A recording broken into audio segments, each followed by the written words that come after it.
What's up, Naptown? And we are back with another episode of Cooking with Friends in your community. Today I am here with my friend Hayley Nadine, and she also has an organization in Indianapolis and cooks very well. Our boys go to school together, and they're recording some background shots for us today, so it's just going to be a lot of fun.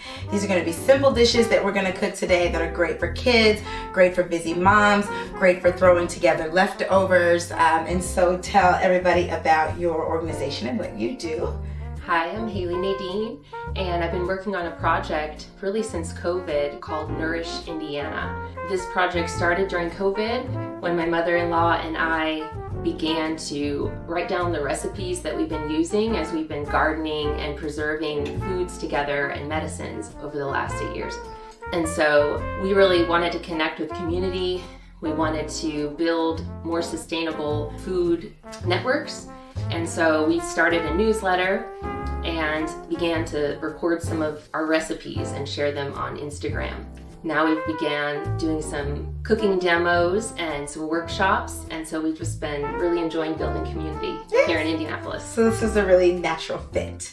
I remember going to, where were we? We were on a field trip with the kids, Eagle Creek. Eagle Creek, right? Yeah, and it was nice because I was familiar with some of the things.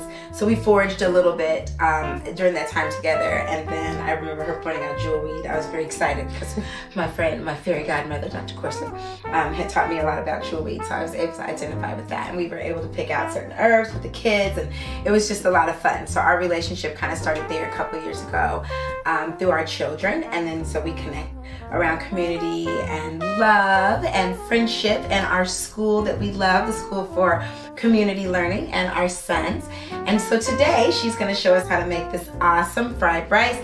It is really, really good. It has some of my favorite things in it, and you just get so many great things for the gut with this dish because this is a brown basmati rice. It is not high in gluten.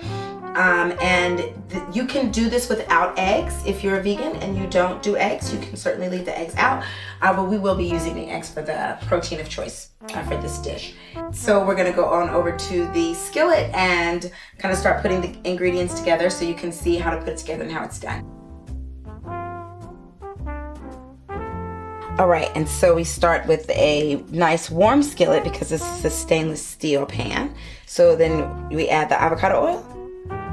So we've got the oil in, and we're going to use a little bit of the ginger. And then you're doing the garlic. Salt and pepper. Okay.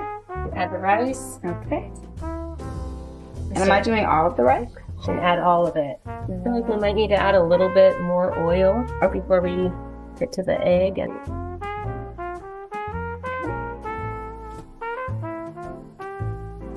maybe chop it up a little. All right. And if it seems like the eggs are starting to stick, it'd be a good time to add a little more oil. So now we get to taste it. Yay! All right, and now the moment of truth. We get to taste this rice. All right.